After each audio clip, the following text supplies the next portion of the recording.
All right, so now you guys get to see Kat's work in the background as we're talking. Kat will probably talk a little bit more of that in detail later. But the first question I'd like to ask you, Kat, is what is your history with Yu-Gi-Oh? Like, how did you get here? How did you get here in the Yu-Gi-Oh space? How did you get here?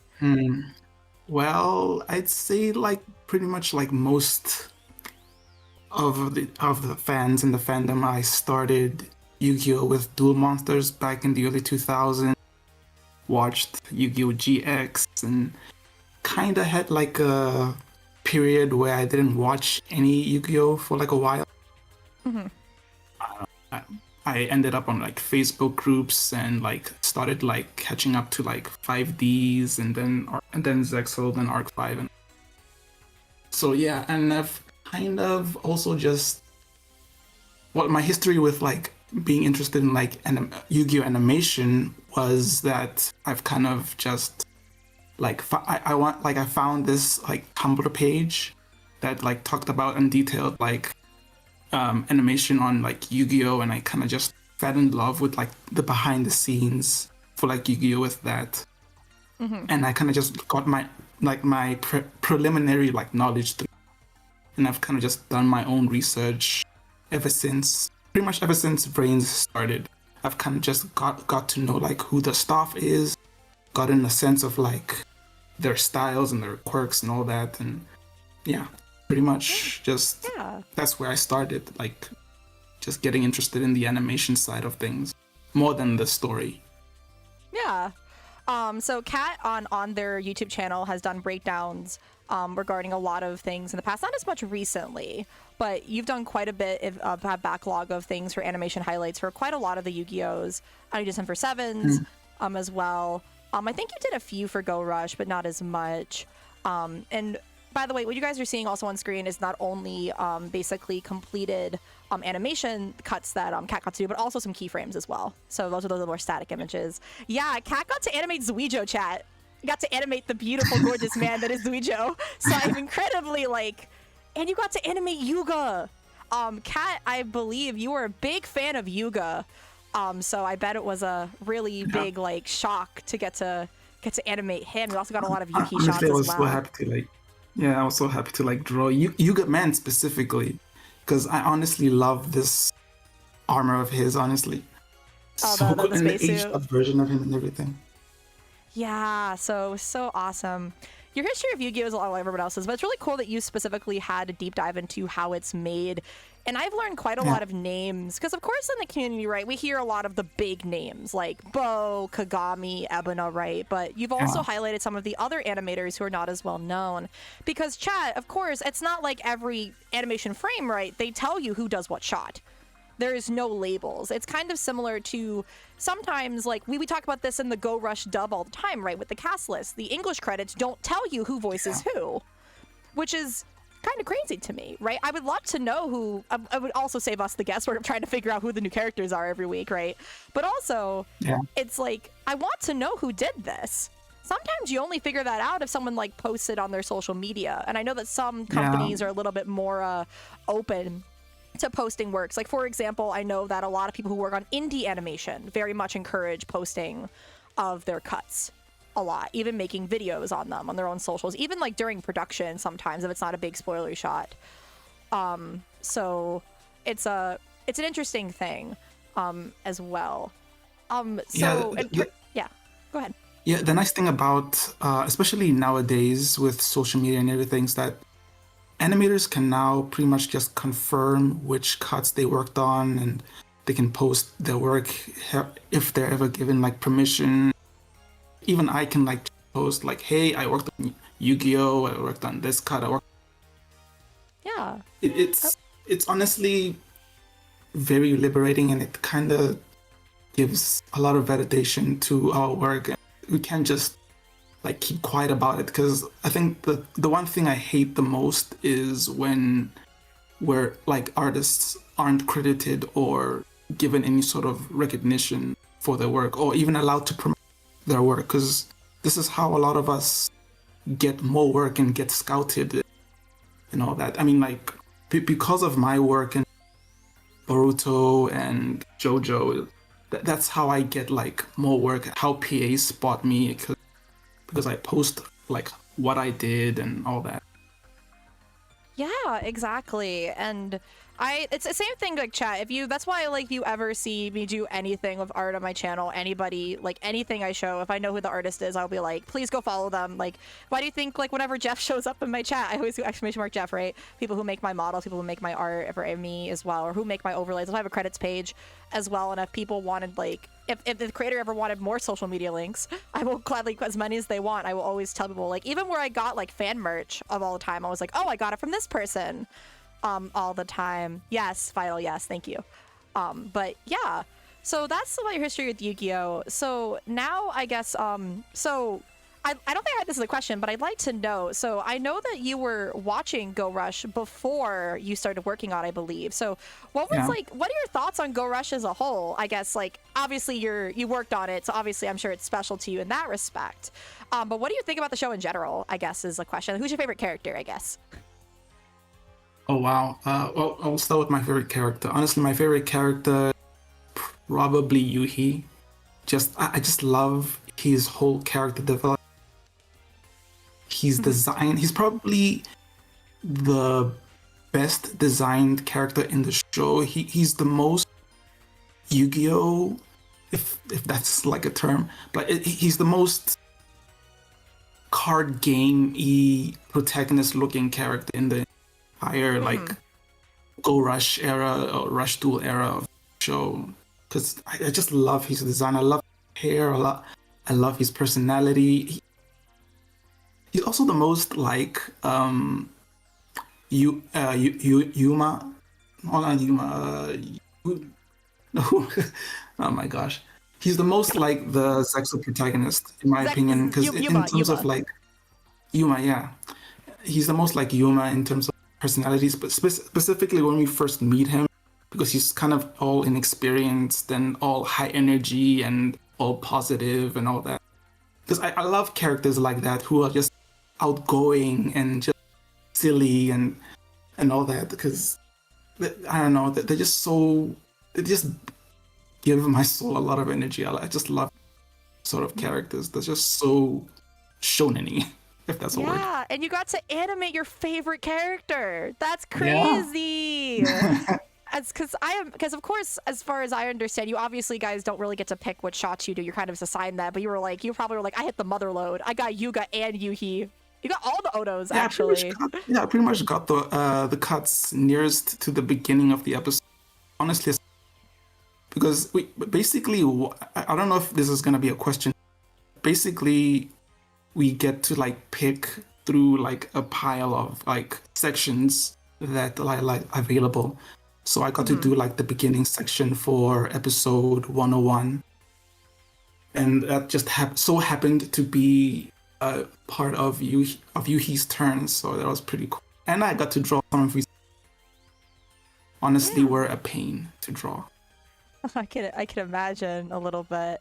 I imagine the monsters can be a little bit difficult, and then of course you got to animate Zuijo and his beautiful lion mane, which I think Zuijo is the best design character in Go Rush, but I think he's just a perfect design. I see nothing wrong with it. I just think he's great colors. I mean, the character design team for the Rush shows, I love the husband and wife duo. I don't know their names off the top of my head, but I love both of them and their style.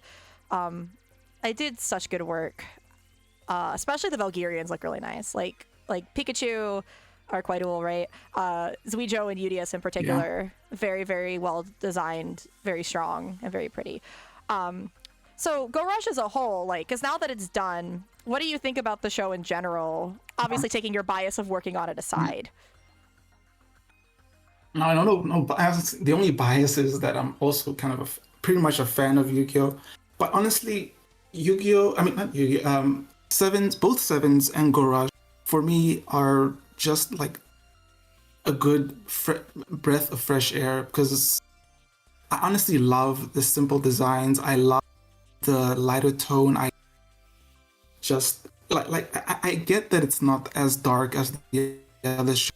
Kind of the tone I was kind of looking for after Vrains ended. I mean, Yu-Gi-Oh has to like attract a new audience of people, attracting a new generation of kids and duelists who are gonna be watching this hopefully for like the next 25 years. So honestly, Yu-Gi-Oh Go Rush, both Yu-Gi-Oh Go Rush and Sevens are just pretty much everything I wanted in like a new spin-off. And that's story-wise, honestly, yeah, the show fumbled just a little bit at the end.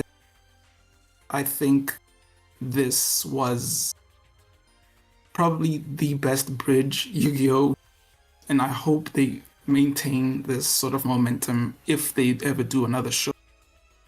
You would want Bridge to do another one. I would want them to do another one because I feel like there's a lot of really amazing talent at Studio Bridge, specifically the dual writer and the dual writer and series composition, and a few of the animation. Yeah, the animation get like character design credits like in the future, because I'd love to see more takes on this sort of era of Yu-Gi-Oh. Yeah, I also would love another Rush show. I know a lot of people that is a very unpopular opinion, and of course there's a lot of disdain towards Rush, of course. I think also part of that is just a lot of people haven't seen it and they judge it purely on the designs. Yeah, and it's funny because I've been watching Go Rush with Maiden Days, as you guys all know, our queen Maiden, right? ! Cosmic. And she is a very big fan of Gallop, and she had never seen the Rush shows and whatnot. And I've been showing her Go Rush. She'll watch Sevens with me afterwards. And she's immediately after the first 3 episodes, she was like, oh, this is so Yu-Gi-Oh! Like, immediately. Like, this is Yu-Gi-Oh! Like, does it look a little different? Yeah. But it still has the same heart, the same like tropes and everything, what we love about Yu-Gi-Oh! Sevens is by far, I think, the most different because a lot of it is more slice of life, more episodic. But so was early GX. I think a lot of people forget about early GX and early Zale and even early Arc 5 to a debate. So, and even some parts of 5Ds right after the Darksiders arc. So, and I think Go Rush, considering its genre of being in that younger demographic, I think pushed the envelope of what they could talk about. They talk about some very heavy themes.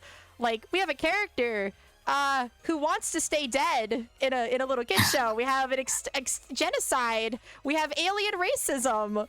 We have artificial life. We have war and stuff. It's not as heavily, like, I guess, in your face, I guess, as it probably could have been if it was in a Gallup show or older audience, I should say, for an older audience. But I still think they did the best with it, and obviously you guys know I love Go Rush. That's why we're here, you know? And again, it's just a cool person to talk to, someone who got to work on it. So I guess transitioning into that. So I have quite a few questions about how the whole process went. So I guess like the first question is, when were you officially signed on? Like, how in advance did you start, like, or rather, how the whole application, how does one apply to work on a show, especially when you're not in Japan? How does that work? Well, basically, if you want to like get work on anime, you kind of just have to like have like an actual presence online on Twitter. Production assistant will scout you and like ask it, hey, can you like do work for us, like do layout or second key animation, which is clean up. And by the way, layout which is what I did, is rough animation. So that's how they would scout you. But with with Go Rush, it was a little different because what had happened is that there was a production assistant from Bridge who was looking for layout artists for Go Rush for these 2 episodes.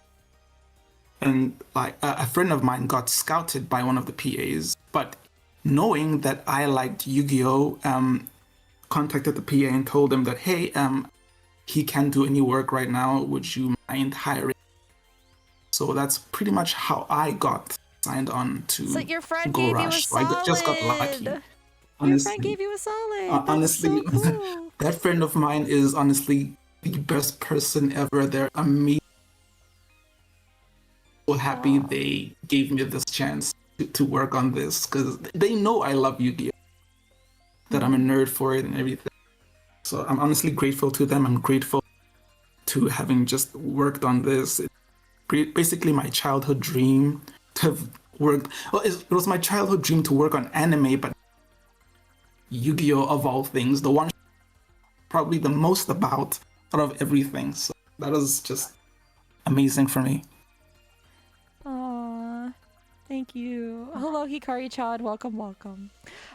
So yeah, I can't imagine how that must feel. You know, I've heard a lot of I've heard similar sentiments from the voice actors on the dubbing side. You know, they grew up watching DM and now they're like, oh, the guy who played Pegasus now voice directs me. I think Paul, who's Yuhi's English actor, had stated that on Twitter in a conversation, which is like crazy, you know, to people or people who are in the community, like Jen Silverman, who is now the voice of Asana, like people who are in the community who are now a part of it in any form.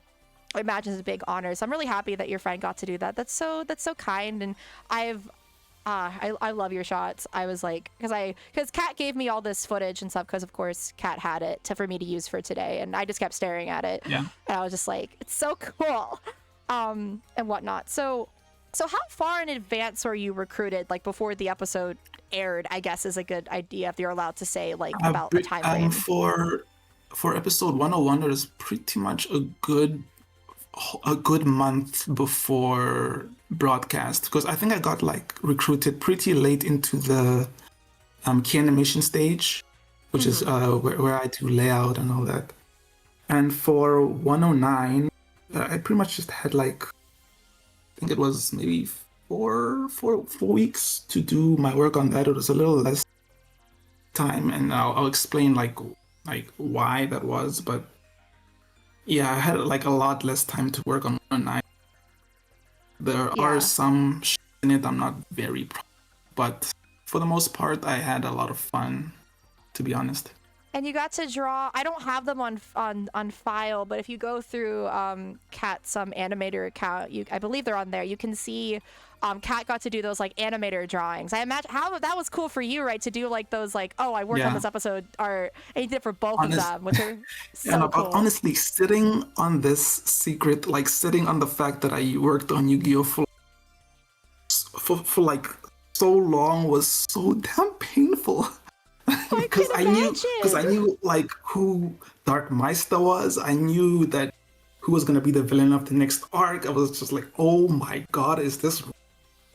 You knew all the lore, and I imagine if you were in the community watching everyone speculate. We won't say who Dark Meister is for the people who have not seen it in this, but you got to. It's funny because I believe in the community only a few actually guessed it correctly, because we were all thinking different options. Even though looking back, it's kind of obvious who it is. It's kind of obvious, yeah. Yeah, but they tried to throw us off a little bit. I will give them that. They did try with one little thing. So yeah, you got to know about that because 109 has a lot of foreshadowing as to who Dark Meister is, because it is of course their first duel, and we know in Yu-Gi-Oh, right, a duel says a lot about a person. So you get to see that, and there's a few cuts. None of the ones I think you worked on in particular were in that foreshadowing part, but of course you knew that in the instructions and everything and the whole context. Yeah. So really awesome it was pretty stuff. much detailed, like in a little bit in the storyboard and a little bit in the director's notes I received. So that was like pretty cool. But I didn't know like where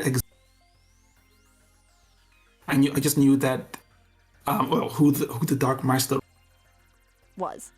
Zuijo got revived in this mysterious place and all that.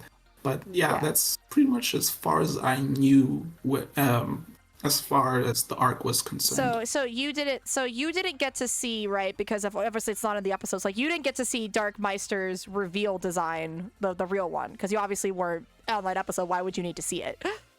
Yeah. So you got copies, right, of all the animation. Can you give us the proper term for what the character sheets are called? I forget what the proper term. That's what they're called, character sheets. The character sheets. You can call them, or you can just call them like sete, which is setting. Yeah, sete, that's pretty much what like catch-all term for like the production material that we usually get on anime or animation for the whole. Mm-hmm. I imagine that was really cool. Were there any difficulties? Honestly, the coolest part, honestly, for me, was getting to see the monster designs before they were made into colors. A lot of what I got were like what eventually ended up being the card illustrations that get like released in the OCG. So that's I got like the reference drawings from Konami for that, and I got the animation versions of the, which was honestly amazing. I got to see, was it like the full art of these monsters and some of the cards, which was pretty cool. And I got to see pretty much the dual script for the episode, which is honestly, I kind of knew already like how the dual script looked like from like other animator accounts. Just seeing it was pretty cool. I got to see Hukobo. I think it's Hukobo, I believe. Hikokubo, yes. He's Hikokubo's work. He's pretty much the franchise dual writer. Honestly, that man is amazing. I don't know how he does it, because he's written duels for like literally everything for games, so anime. He's just honestly amazing. And from what I understand, he doesn't technically work alone. He does have an assistant. So that was also pretty cool to like learn. Yeah, you got to see all like the cards, including of course like a lot of these cards, like Zuijo's like Fusion, I believe was new. The Hecaton Care and Requiem Fusion was new, and of course the Dark Matter cards, as well. Crazy. Like that. His new ace was so hard to draw. Like it ended up being CGI. I knew it. We still had to like draw like a stand-in, like for the cuts. So the CG staff would know where to place the monster and how to frame it and all that. Oh, okay. But honestly, I didn't know that. That makes sense though. Mad, yeah. That's kind of how it works. For like even like right here, this ship, you have to like draw like the stand-in for like where the ship would eventually stand and all that, and like how big Yuga is compared to the ship and all that. Cool. That's so cool. It's so cool to learn all of that. So this is a question. Was there any difficulties with, I mean, I'm not sure if you can natively speak Japanese. Was there anything with language barrier that was challenging to work with, like challenging with the language barrier? Yeah, there are some challenging things, because usually how I communicate with the staff, well, mostly I communicate with the staff or the director through the production assistant. And I have to like, communicate with them via like, machine translations, and they also have to like depending on the production assistant, they'd also have communicate translation. But for the most part, we just converse in Japanese, and that's pretty much how I get like the instructions and all that. But there are like PAs out there who are native English speakers. So honestly, I prefer working with like native English speakers, because it getting like super specific instructions a lot more easier. And like if I have any like specific requests, like hey, I don't have like the character design for this specific character who's in this cut or whatever, it's a lot easier that way. But for the most part, it's worked out in the end, because. I also have like friends who can also like translate for me, so in case I run into like, terms or things I just don't understand, or they just don't get picked up by like Google Translate or whatever. Yeah. Do you communicate like through like email, or like what kind of communication platform do you guys like use? It's a mixture of email or Twitter DMs, or sometimes usually it's a lot easier to like communicate via Discord, because we can kind of have like meetings through that. I can show them like how far I am with certain cuts and all that, and get like directors' opinions and notes and all that. It's a lot easier that way. But for the most part, it's like through email. For the most part, I'd say. Interesting. Okay. So we're gonna go through in a little bit your all your cuts. I'm gonna share the screen so you can we can time along. You can tell us a little bit about the cuts that you did. Of the two episodes, which one would you think was more fun to work on? I feel like I have an answer just because of the characters involved, but between the two, what would you say was more fun? 101 I knew without a it. doubt, because honestly, it's the one episode I kind of where I was kind of proud of pretty much every single cut I did, and a lot of it wasn't like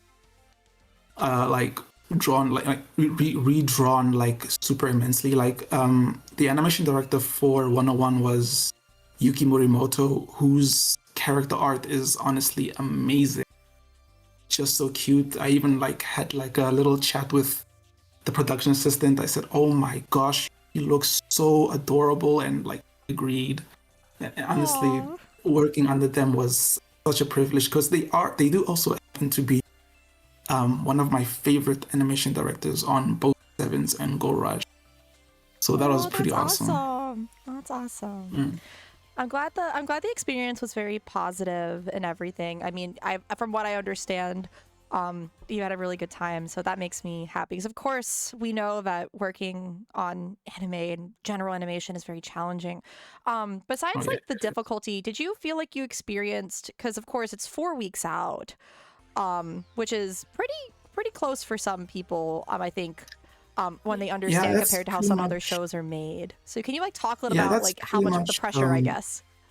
Yeah, that's pretty much how, especially weekly TV anime work, because the schedules are a lot more tighter, unfortunately. But it's not all that different with even seasonal shows, because I've worked on like a couple of seasonal shows, and for the most part, the schedules are more or less the same. Like you will get you get like maybe a month and a half, or just a month, or 4 weeks, 2 weeks, depending on like the amount of cuts you get. But yeah, it's pretty much all tight schedules, no matter what project you work on. But also, Mm-hmm. but that also depends on the type of project you work on. If, like, say you're on a project that has like you pretty much extra time. From what I know, and like what more talented animators than me have, they do get like sometimes like two full months to do action cuts. I've never done like serious action cuts. For the most part, it's usually a lot of characters just walking around or talking. Pretty much what I'm able to handle at the moment. Because honestly, I don't know how you could knock out like what 25 cuts plus in like just 4 weeks or a month. It's honestly impossible for someone on my skill level. But yeah, Mm-hmm. I think that it's important to in any artistic field to see like what things you'd want to improve on and things like that. So it's yeah, good that you understand like where your weaknesses lie. But again, I think all the cuts you've done are really nice. So we're gonna go through them. But is there anything else before we go into those in particular? Anything else you'd like to tell chat about, or just our people listening on the VOD? About your experience, like if you had to like sum it up, I guess in like a few words, oh, maybe before we get into oh, diving into it. well, I'm still basically new to animation, not animation, but working in the industry. I've been only been working for now, what is now, 4 years as a rookie animator, just doing layout and all that. But not really. There's not really a whole lot to go in before we start. But I can like explain like what went to like each cut as we go through it for now. Yeah, let me get that on so you can see, so you can follow along more accurately. Give me a second, chat. We get some live. It's another one of animation highlights live edition. If you've ever seen Kat's videos, it's animation Basically, highlights live. This is so cool. This is cool for me, chat, by the way, as it is for all of you. So we're gonna screenshot here. So let's start off with this simple little cut here of Yuga just standing on the ship, which I really yeah, like the this was highlighting on probably the this. easiest shot of the episode. It's not nothing really too complex about it. But getting like every detail of Yuma's armor was Yuga, sorry. It's Yuga's okay. armor was a little difficult, but otherwise it was pretty simple for the most part. Nothing too crazy here. Okay. And then we have this shot, which is obviously a still shot because, of course, the footage that's playing with Yuumu is from Sevens. But I really like the expression here. I also like what the composition team did with the lighting here. I think it looks really nice. Honestly, yeah. I like this cut with Yuumu was also pretty easy, for the most part. Not a lot of it was like changed from my original layout. The pose is pretty much the same, and there here. Obviously, the little clip there of like the past episodes. Obviously, I didn't do that. All I had to do there was just draw like a window and indicate, hey, this is where in the frame you're gonna have to like put the little clip show for the episode and all that. But for the most part, this is also a pretty simple which cut. Clips were in there, or that was another member of the team? Which clips were used? Yeah, that's pretty much detailed in the storyboard. The storyboard pretty much details, hey, for the like the compositing stuff, please put these specific cuts from these specific episodes up on here, and it details like how long they have to last. But I'm sure that gets talked about more after like I'm done with my work, like with the director and the compositing stuff and all that, and the editing stuff. Yeah, awesome. All right, so then we get this afterwards of this dramatic pointing of Yuhi here. Just like the dramatic pointing here of Yuhi. This is this is an interesting was angle. Changed quite a bit. In my original layout, it was a little more, I don't know, I don't want to say like dramatic the way he was pointing, but it was kind of like pretty much completely redrawn. Like the angle is just a little different, but for the most part, it's kind of the same. I kind of wanted to like go for that sort of Agami-esque like finger point, if you know what I mean, like with the harsher, more thicker outlines, but that got like corrected. Unfortunately, maybe it was just the director or the animation director wanted to like have it be a little more simpler. But I'm not mad about it.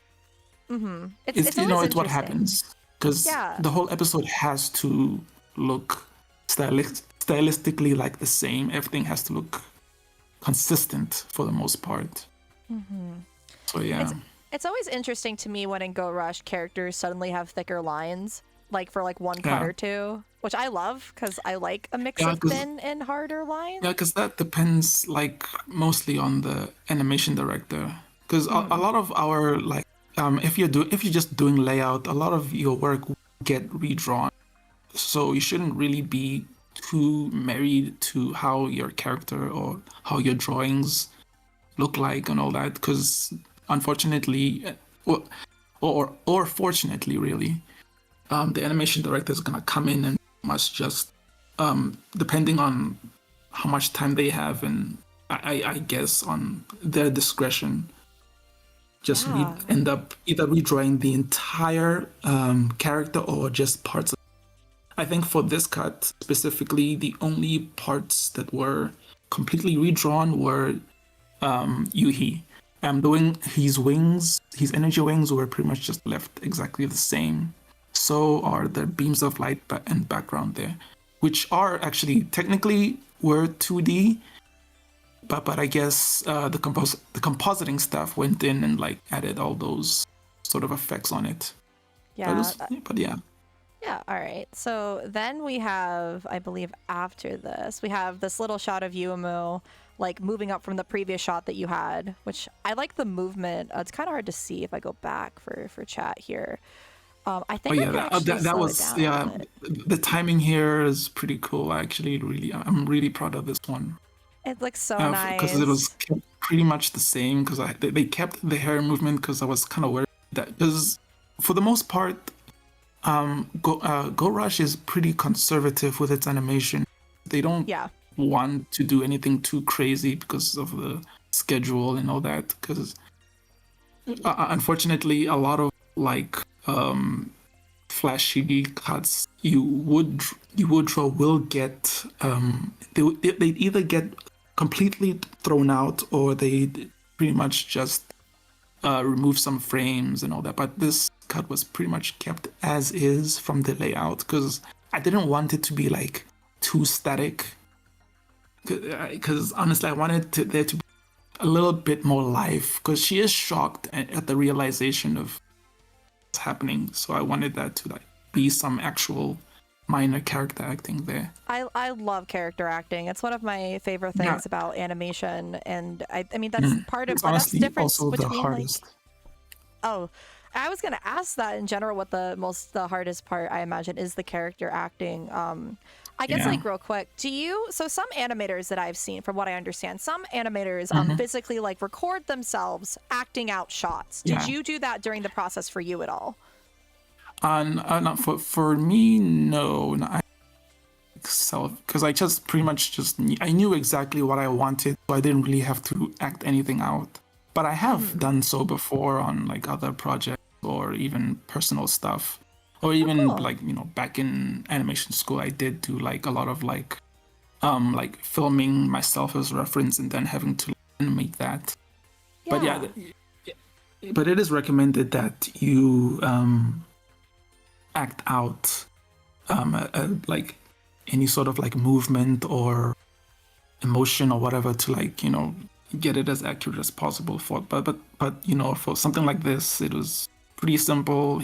She's just shocked. It wasn't anything too complex, so you just did it out of my head and used the storyboards as the reference. All right, I've got them. You got to animate the card of the plot over here, the plot card right here. Yeah, Monster Reborn. Yeah, and then so that Yuki shot I think is also pretty. I'll go back to it. Pretty simple. Yeah, this is another very simple cut. You just all I had to do here was just pretty much just draw pretty much a rectangle and the name of rectangle, and say goes at this point of the animation where it's supposed to glow to indicate the effect is being activated and all that. But this for the most part, I think this cut wasn't corrected too heavily. The pose is pretty much the same. Him reacting pretty much the same. But obviously the face, pretty much most of the face, and I think the arm is redrawn a bit. Yeah, it's pretty much like the general pose is the same, but it's been like redrawn to like just to keep it consistent with the rest of the episode. Yeah. And now we get another character acting shot from, well, this is kind of just another still frame here. I really like this that Yumu and then this Yuga shot. I know like these simple panning shots like this or with the eye wobbling are like one of my favorite things. This is really, really good. Yeah, we call that bure boil. It's basically like anytime like, say, for instances like this, like the highlights in the eyes shake, or for instance, like when like you're drawing like a vehicle or characters in a vehicle moving, you would use this technique to like kind of show like some vibrations and just so it doesn't come off and look completely static. Yeah. But yeah. And then the Yuumu was another nice static in that same. So Maria as well. I think we have this nice like side shot of Yuhi before we get to the cards coming out.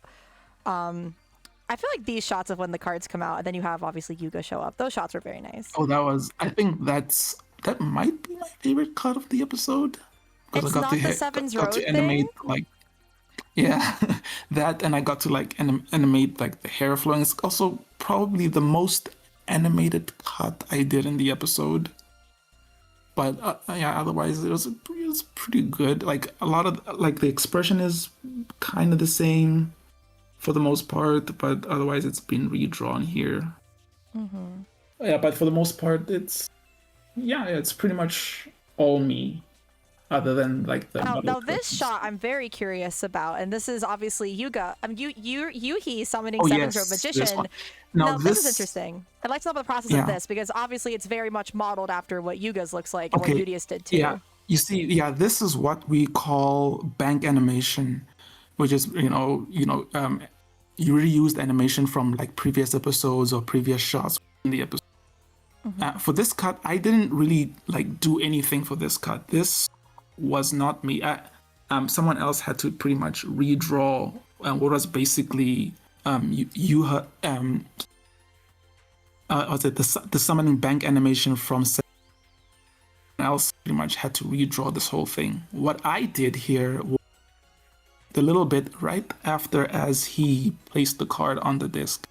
That's pretty much what I had to like redraw for this bank cut. But for the most part, like right here, the part, yeah, the parts where he blasts through like the planets and all that with the summoning chant, that's handled by someone else. I wish I did do it, but I don't think that would have been enough time. Yeah, but really cool though. So it's to be part of a cool summoning sequence, and of course this was done by the CGI team, where they reused that. Yeah. Actually, no, the dual disc here is 2D. Oh no, I meant the Seven's Robe Magician. The Seven's Robe Magician. Oh part. Yeah. Yeah, he is CGI. I know that. I know the dual disc is 2D, but he's obviously our little cheeky little guy. Yeah, this is is CGI. just pretty much handled by the CG stuff entirely. Like it's storyboarded in 2D, but yeah, the CG stuff have to. So you got to draw some of our Joint Tech Raptor. Let's go, but Joint Tech Best Egg. Honestly, oh my gosh, I can't tell you how hard the freaking T-Rex was to draw. What, Joint Tech Raptor? It's a lot more because I gotta tell you, it's a lot more detailed than this on the character sheets, because he's like. Because this is one thing you need to know about the monster designer for Gorosh and Sevens is that their art is super detailed because they have like a background in mecha design. So a lot of what they draw for reference is like just really complex. So I kind of had to like just simplify it just a little bit, because honestly I did not have a lot of time, and it is a little wonky, I will, but it's for the most part I think I did a pretty much good job here. Yeah, I like that. For Seven's Road, there had to just draw like a stand-in, like CG stand-in there for him to like, just so the CG stuff can know how the framing is and the angle and all that. But yeah. Cool. All right. Let me add this quick cut of Yuga. Where he just like flies in for a second with the Seven's chariot over here. It's a simple fly-in. That was also a pain to draw. The Seven's chariot. It is CGI. Yeah, it was CGI, but I still had to pretty much draw all that, and as you can imagine, it was pretty hard. Oh, I can. This card is cool, but I imagine it's complicated. Oh gosh. And that's actually one of the monsters, Seven's Chariot. One of the monsters I got to see like the full illustration for, and it's honestly amazing. Awesome. I wish Konami would just credit the artist, so I knew who did this. It's just so nice. I know, because I remember you've posted on when I've talked about Vanguard, where artists are not only allowed to be credited on each card, but they also post it on social media, the full version of like a watermark. I've noticed that. I noticed that with Vanguard. I noticed that with Duel Masters, but nothing for Yu-Gi-Oh! And man, I could go through a whole rant about this, but I don't want to like take up too much time. It's okay. But we understand your pain. So you have this simple blinking shot here. I think after we finish 101, I think we'll take a little break because of the ad break, and then we'll come back for 109, and then we'll do the episode after this. So that's a little blinking shot here of UDS's arm, the static UDS arm, just chilling there in the corner. Yeah, fortunately, I couldn't really like animate him doing anything. He had to be a still in that shot because we're focusing on Yuamu here. So the only thing I could include was the eye. The storyboards didn't indicate that she has to like blink her eyes. I just did that because I hate just leaving shots all static. So I had to like add something. So I just added like the eye blink for the most part. Yeah. We have Yuga's little like rocket coming off here, which I thought was cool. His little like boosters, you can see like little fire behind him. Oh, this was cool. Actually. This was one of the cuts I did like a mistake for. What was supposed to happen here was like there was supposed to be like, you know, but because I think I layered or I either layered it wrong or bought like all the frames for this bit. So yeah, it kind of ends up just being a glow effect for the jet boosters there. But it's supposed to be like fire coming out of the jetpack. Oh, okay, cool. And then he like got to draw a little bit. Then you get to cut to Seven's Road here. Really nice. I like it when they do that and they close up on the cards. Do you also have to do the layout? I imagine where the life point box is too, like point out. Yes. You have to indicate that on in the layout and say like this is when his effect activates, and this is how much his attack points drop or increase at any given point. It's pretty much all indicated in the storyboard and in the dual script. You got to animate Udius barely moving. Just a little bit. Yeah, this was also like the storyboard did not have any indication for whether they're supposed to move, but I didn't want it to be all static. It's just so boring when it's static. Yeah. So I had to like animate him just reacting just a little bit. I love that. And I think it also, I love, again, that's like where that character acting. And I think it's like when you, like animators like you and other people who work on the show, do those little extra things that I think makes like the show, like, they're things you appreciate. Yeah. I like do a lot of editing with footage for various reasons, and I always like seeing like the little in between frames, the little bits of movement. So nice. And then you have, I like the glitchy here too, and then Yuhi obviously shows up on the screen here. And I think this is your last cut, I believe, for this one. Yeah, anyway. That's the last cut I did for this episode. Yeah. Yep. We're going to take a quick break, chat, just for a few minutes, just to run the ads because I have to. I don't want to be interrupted for the next part. Then Kat's going to break down 109. And then we're going to do some other questions, and then we'll get into the watch along. I want to thank everyone for coming to chat. Again, we'll also have a Q&A as well at the end. Thank you guys for coming so far, and we'll see you guys back in a few minutes. So just wait about 2 or 3 minutes, and we'll be right back. Thank you guys so much for understanding, and we'll see you guys soon. And thank you so much, Kat, for sharing your knowledge of us so far, and I'm excited to hear more. Welcome back, chat. Thank you so much for your patience. And now we're going to talk about 109. So this is a season 3 episode that I think is one of the best episodes in season 3. Season 3, if you don't know, is very mixed bag for a lot of people. Some people love it. Yeah. Some people think it's mixed. People hate it. And I can perfectly, it's a very polarizing, definitely the most unique season of Go Rush. So you got to animate all the Dark Men, which is so cool, all the villains. And you got to animate Zuijo, so I'm excited to hear about the Zuijo stuff, because I'm totally not biased at all. Well, what do you mean? Totally not at all. Needed more Mitsuko? Yeah. So let's start off with this shot of Fukumura. I don't remember all their names off the top of my head. I honestly forgot them too, honestly. It's just so many characters in Go Rush. There's so many. So we have this like very simple shot of Fukumura here. Which is the mouth. Yeah, this cut here. This is also the episode where I had the least amount of time for, and I clearly wasn't the only. But yeah, this cut was pretty much left uncorrected because I'm not sure if like the animation director didn't have time or they just skipped through like over it or whatever it was. But yeah, this is pretty much all my drawing. This is my Genga, which is cleanup. Which is what you do in the cleanup stage. You pretty much clean up the lines and all that. But yeah, this is basically my art. What you're seeing here is 100% my art. Cool. I like the little pan here. Oh, you got more cards. We have Zuijo sending cards. I believe you mentioned in this shot there's a mistake. Thank you. Thank you, Tyler. I appreciate it. Sabuus, Fukumura, Buria, and Zayat. Thank you for the names. There we go. And obviously Darkmeister and obviously Zuijo. And Kuyamayo the cat. So you got to do this cool little more the dual disc. You said you really liked doing the dual disc shots. I think you had something you had to say about this shot in particular. Yeah. I think when we were talking before stream. Yeah,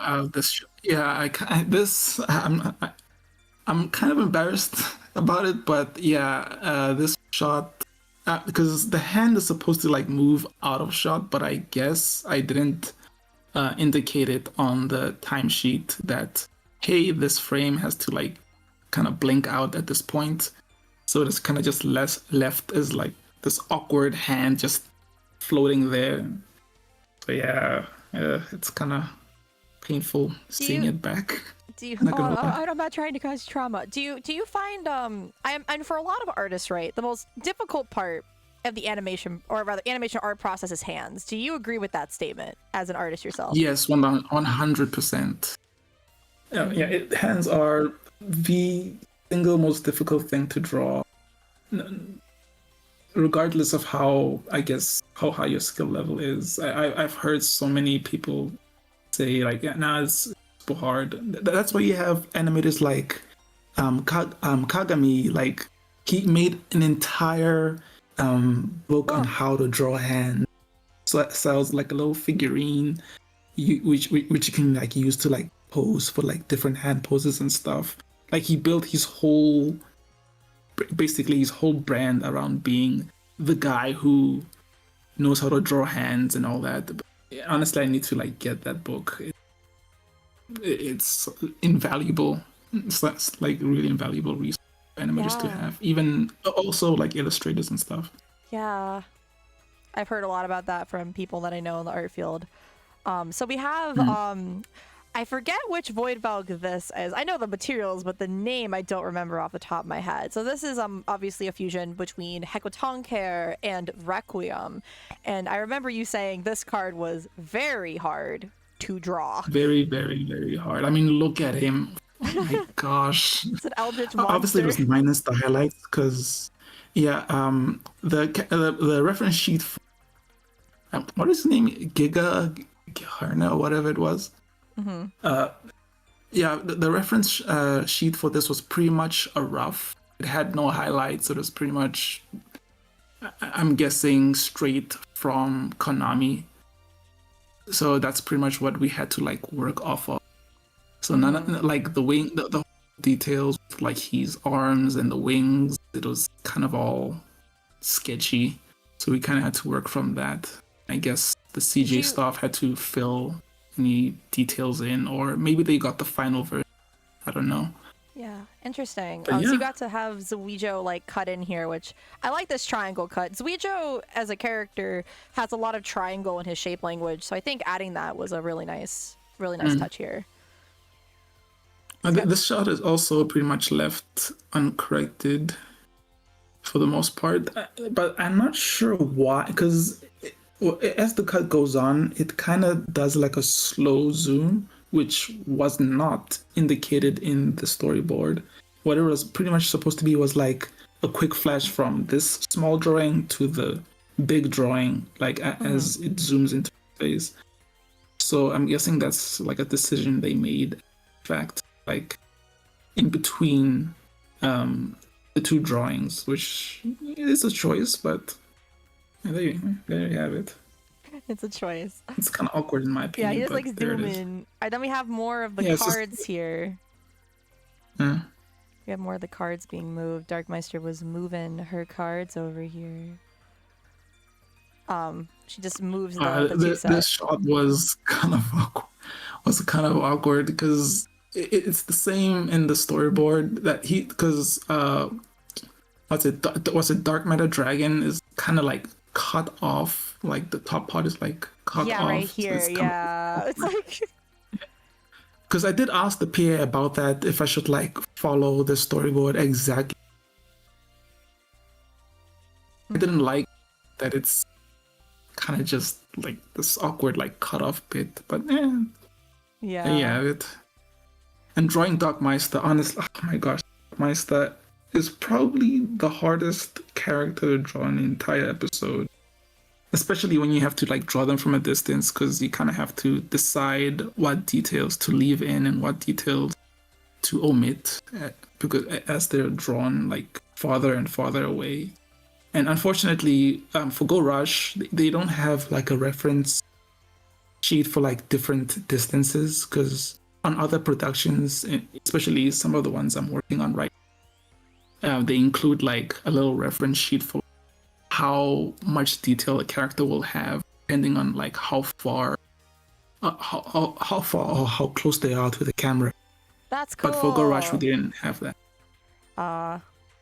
Look at them cutting off monsters before the GX disaster. Look at that. Well, we're not here to talk about that. You've already said your piece about that, I believe, in Ability with Dylan. So we're not going to go into that. Just know that's cropping animation. Not cool, bro. The hard work of these people. Not cool at all. Also, I imagine this dragon was not fun to draw. I imagine the dragon was not that fun. He was honestly a lot easier, honestly, compared to Zuijo's Ace. It was a lot easier.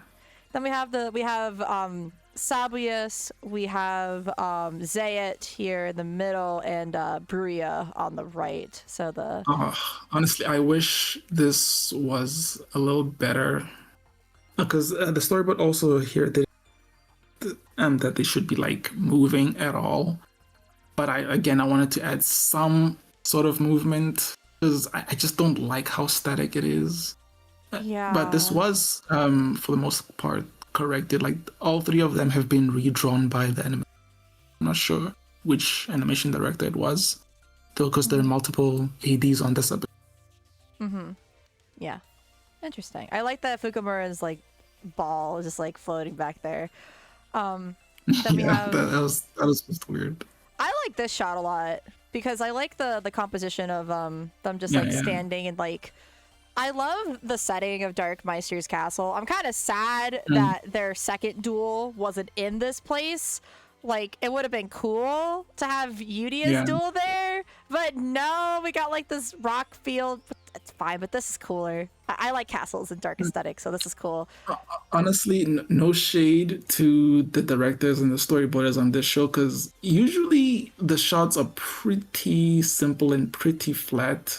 I understand there's not a lot of time to make like complex compositions, but you gotta work with what you have. But this episode's storyboards were, I'd say for the most part, a little above average for the show. But yeah, like this shot itself, it's not too flat. There's like something going on in the middle. You need idea. Yeah, exactly. And then you have this cut-in of Zuijo here. When he's explaining that he can't... I think this is when he explains about that they can't fusion summon or something. I don't remember exactly what this part is off the top of my head. I really like the lightning anger on Kuyamaya here, who is the cat. I like that. Oh, yeah, I'm so glad they left that in. Oh my gosh. I'm so nice. glad that, because I wanted different, and I was kind of like referencing effects animators in Yu-Gi-Oh! Who is Junpei Ogawa, who's my all-time favorite action animator, like, period. Because I was trying to like reference his work and how he. So I'm glad that was left as is. It's so nice character acting on Kuyamaya.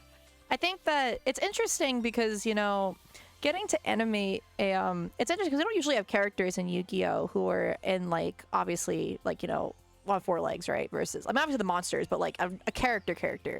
Obviously there's, like, the monsters in GX, but it's kind of cool to see the cats. I don't know why they chose cats, but they're panthers, I guess? Actually, they're cool. Yeah, I think I have an idea why it was specifically cats. As you probably do know, the character designer Sailor Moon is the same character designer for Sailor Moon, and as you know, that also has a few cat characters. So that's I think kind of what they were like referencing. It's interesting because the Darkmen are supposed to be like the yin and yang to the Valkyrians in a sense, right? But Valkyrians they turn into t-shirts, not cats. You know, like that was like I mean if the Valkyrians turn into like dragons, or like a dog or something, or like wolves, then we could have some dichotomy here. Zuijo as a wolf would be sick. I say as I've written a fic about werewolf Zuijo before. But anyway. But yeah, I really the dual writer for this show is pretty wacky with the ideas he comes up with. But so I appreciate it. Here. That beautiful lion's mane, as you call it. Yeah, no, this is my favorite cut because I wanted to like emulate old Yu-Gi-Oh with it, with the whole hand gesture and the smear and everything. And this is also, for the most part, kept the same, which I'm honestly surprised by. Because I was like inspired by actually one of the animation directors for this episode, who is Hiroki Nagao, who ends up correcting one of my shots later on.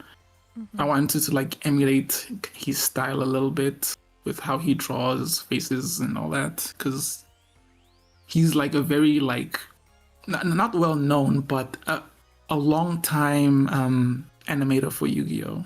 Like since Arc 5, just around there. And he's kind of just worked his way up to animation director. Awesome. It's a lot of people I don't think know how many people who worked on previous shows who have worked on the Rush shows. A lot of people think it's different. There's quite a bit. There's quite a bit of old animators coming back.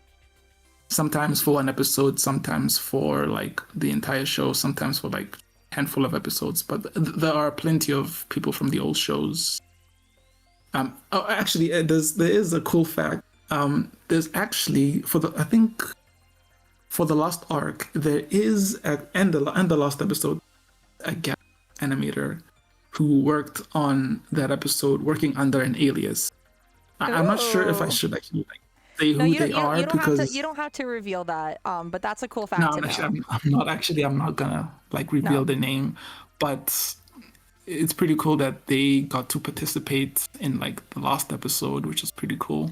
There was a lot. The finale had a lot of good like shots. Two things. Sorry? Also, that finale had a lot of good shots. I remember there was quite a few where I was like, this is very, very old school looking.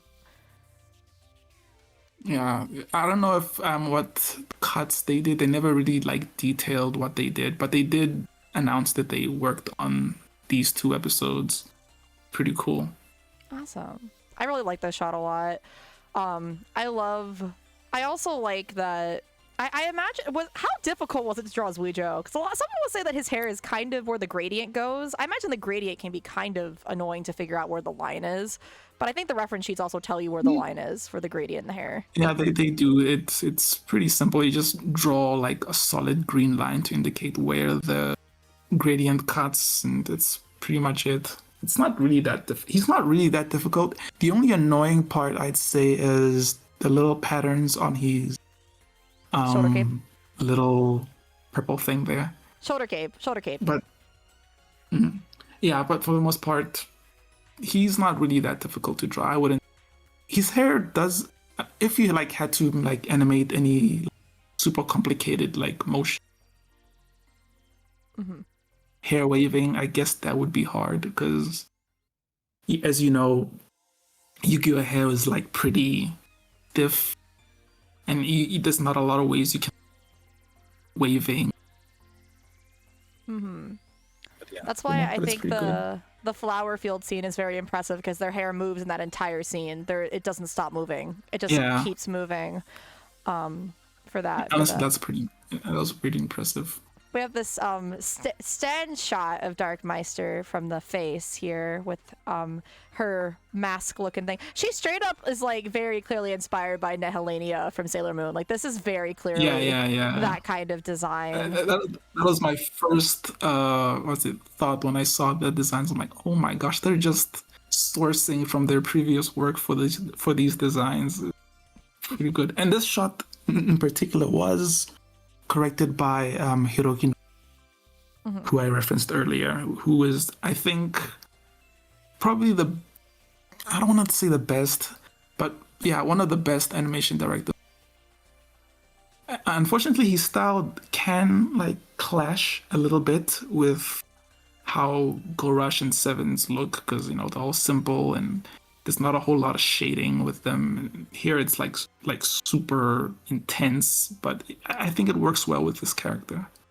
Oh yeah, for Dark Meister for sure. I think it definitely, Dark Meister's design really stands out. It's kind of a shame that this design is not used much, and they go to the other design for Dark Meister. I mean, there's so much of Dark Meister as a character, I could say. Again, this is not us talking about the actual writing here, but I think I would have liked to see the design get to be used more. I think the design is cool. I imagine, again, as you said, it was difficult to animate, but I think the design's cool. But maybe that's perhaps why. It was pretty difficult too. Yeah. And we have this shot of Zuijo right here, putting his cards up, his cardy cards. Right here. What about this shot? This is also this shot is also redrawn by Hiroki Nagao. Obviously my layout, but he did heavily redraw this, which I don't think I did actually end up doing like cleanup for this cut, but I guess somewhere along the line they decided to just redraw the entire thing, but they kept the motion and everything pretty much the same. And we have the cards going into the slots on the disc. So satisfying. This is probably my favorite cut that you've done. I really like this cut. Right here. With the with the cards going into the disc. Oh, this one. Yeah. No, this one with the, again, it's very similar to that other cut you did, very old school, but I really like the transition from the close-up shot to just it being more farther away here to show off the monster. I mean, I imagine this monster, again, pain in the butt to draw, but that shot was really cool. Yes, yeah. I had like the little smear transition was actually had a lot more thick lines than the second key animator, whoever it was, decided to kind of just simplify it. But it still does the job, even though it kind of removed a lot of what I wanted to be there. But I think it was still fine. Yeah, I imagine it's one of those things where it's always difficult, I think, in the art industry, right? When you're working on something for a client, right? And you're working and like because obviously I've been working with artists on my own designs and things like that, and like, you know, how much they want to, like what their vision for what you want is versus what you want as a client. But of course, animation's very different than drawing still illustrations. You also have to remember animation is, especially working on anime, it's a team effort. Yes. Because you can't always like go off on your own and do your own thing, because you have to take the schedule into consideration. What the in-betweeners have to do in consideration. Right? They have to do in the consideration, and every now and then you are reminded of, like, anytime I like receive like feedback from the director for, hey, remove this, hey, can you like not include this motion? So it does humble you a little bit, because you gotta remember other people have to work on these shots and all that. Yeah, it's so like you can't always go all out on everything. You have to be conservative. For sure. That's why I imagine like if you guys are thinking, like, you think about, of course, when I think people think of the most beautiful Yu-Gi-Oh animation, they think of Dark Side of Dimensions, but that's a movie that has a lot more budget, a lot more staff, a lot more time. Yeah, and a lot more time. Generally, movies get like a lot more time, months, sometimes years to get worked on, so you can't really like compare that to like a TV animation. They're very, very different. Same thing with same thing with animated shows versus movies in the West. Like, the one thing I always think of is because I'm a big fan of Steven Universe. I love that show, and I think about like the movie animation, right? Like the movie animation has shading on the characters consistently, while the TV show does not. I remember. So it's nice. So we have this shot. I love the little face for Zaya. Very cute in the middle here. She's cute. She's so cute. Yeah, that's also my original drawing. I'm glad that wasn't like super corrected, but yeah, it's pretty much exactly the same as my Genga. Nice. All right. And then I believe coming up here at the end, more of the lightning. I love that. More of the lightning here for Koyamiya. So cool. I like the color choice on the lightning too. I think that's the coloring team, but I like this like dark purple. It's like a black with like the purple, dark purple, pink, or pink. Yeah, looks really cool. Dark matter lightning. Dark matter lightning. This cut is also completely left alone. It's pretty much 100% my drawing, untouched. So cool. Nice little kitty, so cute. I really like the visor part on them. I think that's cool. I like that in the design. Yeah. All right, then we have this shot here of more Zuijo, more lion mane guy. That's also Was I this think one that this corrected one at is a all? little touched. A little bit. This one is a little touched up, but otherwise it's pretty much the same. I'm not sure which animation director did this one, because there are some animation directors, honestly, especially on Go Rush and said, absolutely no idea what style looks like. Because especially when they're like grouped with like other animation directors, you don't get a chance to get a sense of their styles. Yeah. So now the last three things we're going to show just a bunch of stills. So these were just shots that you did that weren't that didn't have any movement. Yeah, these were additional cuts that they gave me for the episode, because I guess they didn't have anyone else to like do these, so they just kind of handed them over to me. We have Buria and Sabius here. Nice little still of them. Looks really nice. Was this shot corrected at all? Yeah, both these drawings are. I think it's by Nagao also. And then we have this other shot of Fukumura here with the dragon, which again I imagine was very, very hard to draw. Oh my gosh, look at this thing. Oh my gosh. Oh my god. I can hear it in your voice. I hate it. I hate it so much. But he's so cool. This is a cool ass design. It's like so freaking metal. This honestly, sick I war love flashback. It. But he's so... Yes. But honestly, I'm glad I just had to draw one frame of it. I didn't have to animate him breathing or anything handled by the CG stuff. I just had to put the stand in there. But yeah. The dark matter. And then we have this shot of Zuijo, which I really, really love this shot. I think it's the last cut you have. I love this. I love the shot. It's really nice. Nice, good face. You don't get to see Zuijo like make these kinds of faces often. Yeah. Honestly, my original layout was also emulating Nagao, but Nagao himself also just ended up correcting it, which I'm honestly glad he did. And honestly, the drawing is fantastic.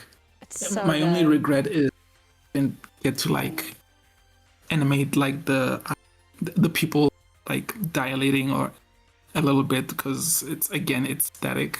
I hate stuff. Yeah, can I just... It's so nice. Again, these kinds of expressions from Zuijo are very rare. So when I remember, because obviously this is the reaction to the contact and everything and the monster and everything. It's just like, it's a big moment, especially because Zuijo, right, was trying to stop the Dark Monster from doing anything, and then because he put a lock on the field, and then she's just like, no, bro, I got this. Hold a second. Please hold my beer, right?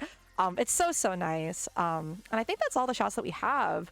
Again, thank you for breaking that all down. Again, Yu-Gi-Oh! Animation Highlights Live. So cool. I have a few more questions, and then we'll go take some from chat, and then we'll start actually watching Go Rush. Thank you guys all for being here. I guess some other... So you said Dark Meister was the most difficult to draw. From the characters you had to animate and draw, who was the easiest? I'd say Yuhi. 100%. Yuhi? Yeah. He doesn't seem that complicated, especially in this outfit of his. He's not. No. Especially compared to his season 1 design where he... But yeah, he was pretty easy. Okay. Honestly, what's that term some people use to describe like him? He's very chuny. I think that's the term. People refer to like hot-blooded shonen protagonists or whatever. He has a very chuny sort of design, and I love it. Yeah, Yuhi's a character that's grown on me a lot. Grown on me a lot as someone. I think part of it I've grown a lot is watching honestly watching Paul, the English actor, perform Yuhi. Yuhi Seiyu being so young, because we obviously got to hear Yuhi go through puberty in the show, which was crazy. Yeah. But I think I'm really excited to see Paul's take on the third season as well. So in terms of, because obviously you got to work on layouts, but in terms of the animation process, if you had to pick a part of the process that you find the most enjoyable to work on out of any process, if you got to pick, what would you pick if you got like the chance? Like character design, layout, in-betweens, all that stuff. Honestly, I'm doing it right now. It's layout. I'd honestly rather do layout forever, but I want to get to the point where my draftsmanship to do animation direction, because I think that's probably the final goal for what I want to achieve in the industry is do animation direction.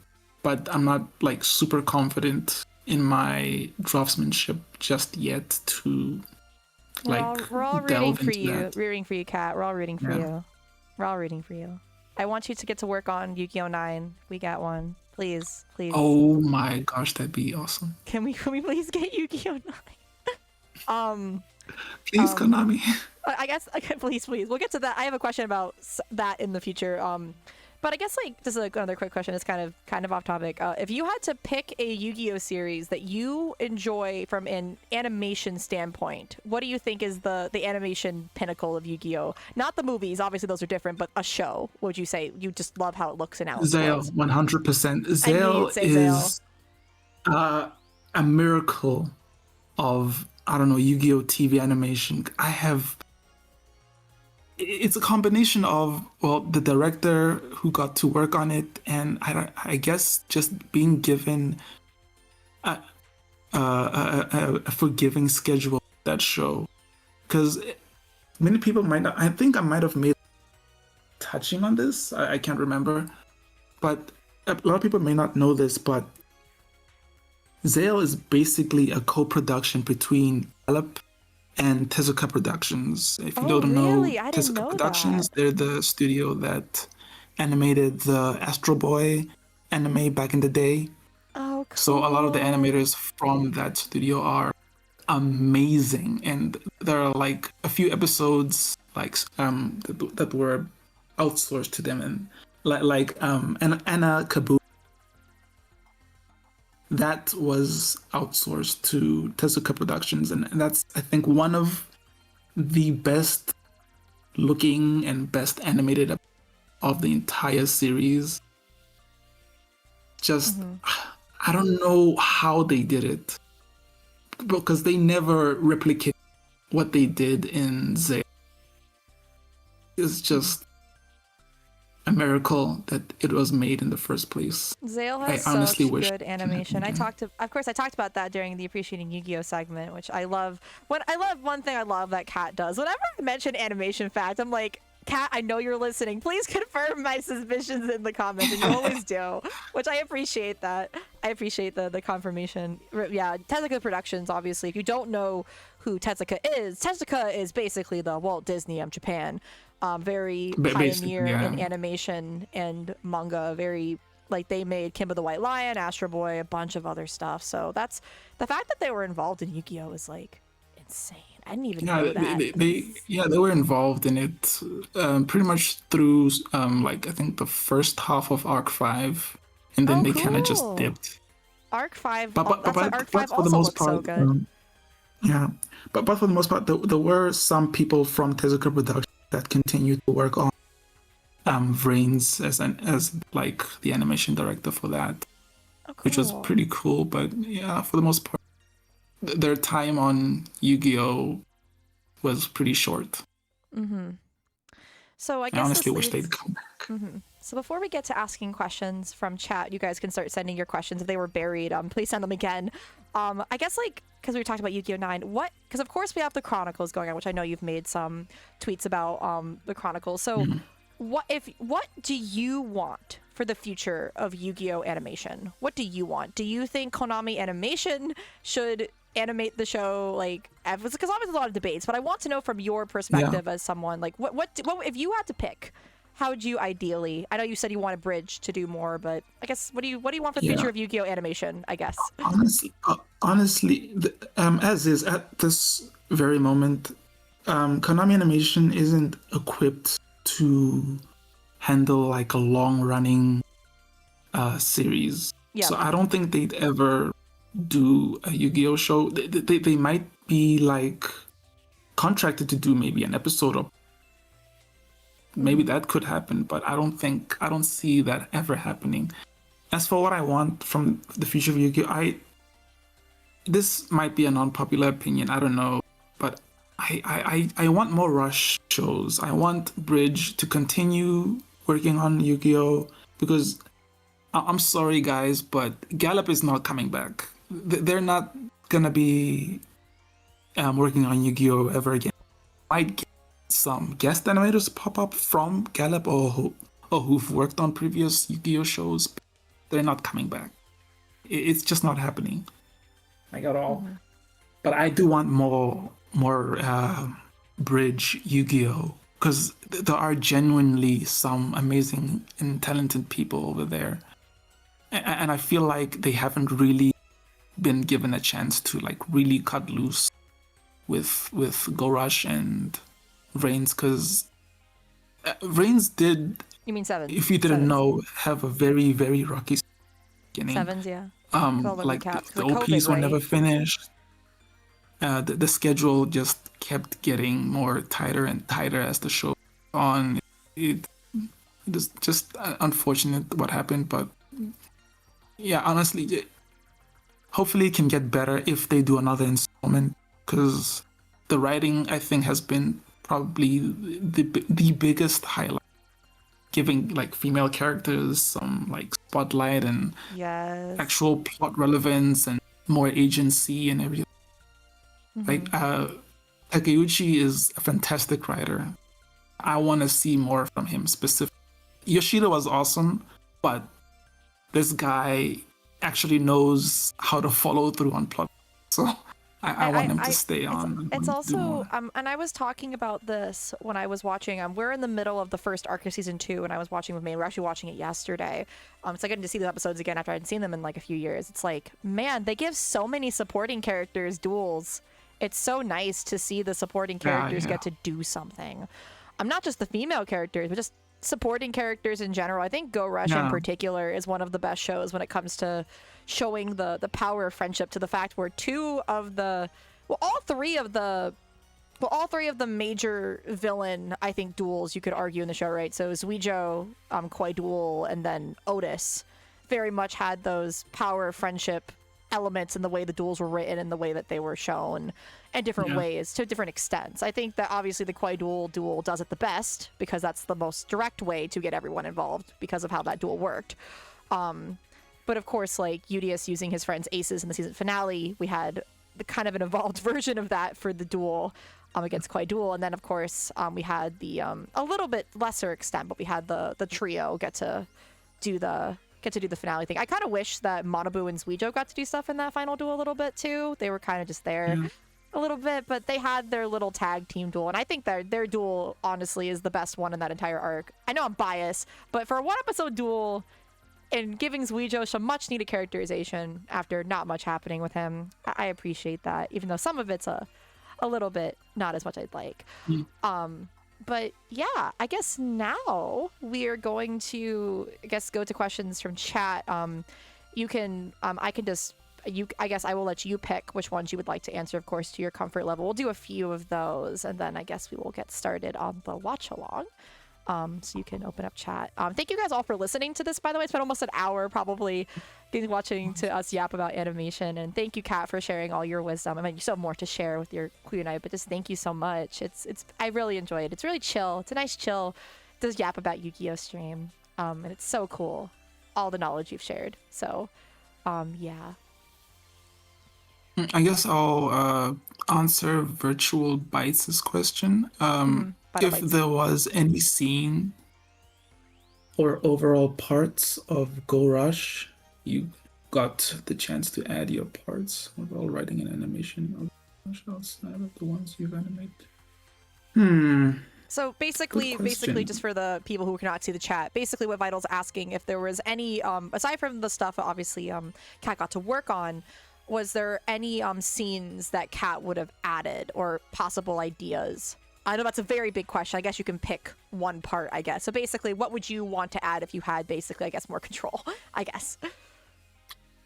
Honestly, if I had more control, I'd add just a bit more traditional Yu-Gi-isms to the art, to the overall art and the design.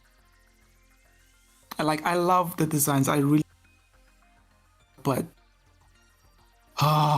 I think I said this sometime when Sevens was airing is that it doesn't it doesn't look like it doesn't like look like Yu-Gi-Oh from a glance. Like you would at least want a lot of that Yu-Gi-Oh DNA in the designs and visually. And for the most part, you have animation director Hiroki Nagao coming in and pretty much inserting their own art style, which was pretty much old Yu-Gi-Oh style back into the show. I want more of that, but like for the whole, like just a lot of that sort of quirks from No Gilbo, which or Ebina and Kagami. I want more of that. If that's, I don't know if that answers your question, but I want that to be back in the show just a little bit. Yeah, that's like thicker lines. That's a good question. Riri Winden has a question, not really about Yu-Gi-Oh, but Kat, if you could choose a future anime adaptation to work on, like basically a show or a free that's not been animated yet, what would you choose to work on? Like a manga or I guess maybe a book or something. What would you want? Does it have to be like? I guess anything. Honestly, I want to work on Black Clover. I really want to work on the last season of Black Clover. If I can get the chance to do that, even just doing like second key, which is cleanup, I'd be really, really happy. That would make my freaking year. Black Clover. What about a series about that hasn't been animated yet? Like you got to be brought that hasn't been animated. Yeah. That hasn't been. It's already been announced, but I'd love to. I honestly love that show. It's just, it's basically just a comfy slice of life show about a girl who finds out she's apparently part dragon and kind of has to like deal with all the trials and tribulations that come with that. Because the whole story is basically like a metaphor for puberty. Because like she as the story goes on, she like unlocks all these like new dragon traits, fire breathing, lightning, ice powers, and all that. And it's very solid and very comfy. And I'd love to work on that, because the audio cut out. Yeah, so Ruri Dragon. Cool. Ruri Dragon is just nice. Yeah, cool. Let me see here. So someone said that the audio cut out. Which part? I think with the title, it was Ruri Dragon was the show, right? Ruri Dragon, yeah. Yeah, okay. That was it. Yeah, Ruri Dragon. I think I saw, so basically I think just to confirm for chat, I think Colin asked this earlier. So basically you did the rough animation and then of course that was cleaned up. Yes. Yeah, I did layout and second key animation for some of the cuts I worked on. There are also some cuts I did clean up. Not include here. There was some shots of Phaser in 101 that someone else did, but that's some of the other work I did. So I imagine, so cleanup, of course, is where you clean up. Is cleanup include where the coloring comes in? Is that during cleanup too? Where the No. Pretty much like the final drawing, like what you end up seeing on screen, like how it looks. Like the final drawing is basically what cleanup is. Like there shouldn't be any loose lines or unconnected lines or anything. It's nice and ready for air. And that's pretty much cleanup. So does the coloring happen in cleanup too, or is that a different process? That's after like what I do, because it's layout. It's obviously storyboarding, layout, second key in betweening, then coloring, then composite, then editing, and then adding the voices and sound effects and all that. Oh, I was gonna and then ask. Obviously goes to air. I imagine it was kind of, I assume, I don't know at this stage, I assume you did get the audio for the cuts you worked on. Not for this show. Not for this show. Unfortunately, for Yu-Gi-Oh specifically, they finished that. They do. But I have worked on shows where I did get audio before I got to do like layout. Oh, which is convenient, especially if you want to like match like lip flaps and stuff like that. And delivery. So and match, like, basically the acting of the actor. yeah, okay, that's interesting. So because sometimes I know like the audio is recorded before before layouts are done and so on. So for Yu-Gi-Oh it happened after. So they basically had to lip flap to Yeah, your... they pretty much have to record over finished animation. Interesting. I always think that's cool. As you guys know, I know because we're gonna watch dub today. I've always, because me and Kat were talking about this before stream. There's a lot of the process of how the dub is made, or even how the Japanese side gets to do it as well. There's all stuff we don't know. And I think again, it's that big team effort. And I again wish that again they would tell us who did what. I know like that would be annoying, but like put it on like the DVD or something, like a credits page, like, oh, this person did the shot. For the most part, that's pretty much left up to the animator if they want to reveal what they did in the episode, because not everybody wants to like people to know what they did, all that, which is understandable. So but, it's pretty much left up to the discretion of like the animator or say the official accounts. They can sometimes like credit, like post like a cut of animation, like the original layout or the Genga on their accounts, and then just say who animated it. Sometimes they don't, sometimes they... Yeah. Well, I think that's just about everything I can see. So I want to thank you so much, Kat, for coming on to this little interview. And I know, no problem. And talking about Yu-Gi-Oh! And again, thank you not only for your contributions to Go Rush, but to the community. We love you. I always love that I learn something new about Yu-Gi-Oh! Whenever I see your videos or your content. I'm gonna do this will be like all in chat, but thank you so much for providing us your knowledge. Please go follow Kat on Bluesky and Twitter, and also their YouTube is probably somewhere in those links too. Please Honestly, do. no problem. Kat's incredible, and I hope to have you hopefully maybe in the future if there's more Yu-Gi-Oh! You get to work on. I would love that for you, and whatever dream show you want to work on. And I'm excited to see your skills get to grow and whatnot as well. So please go follow Kat.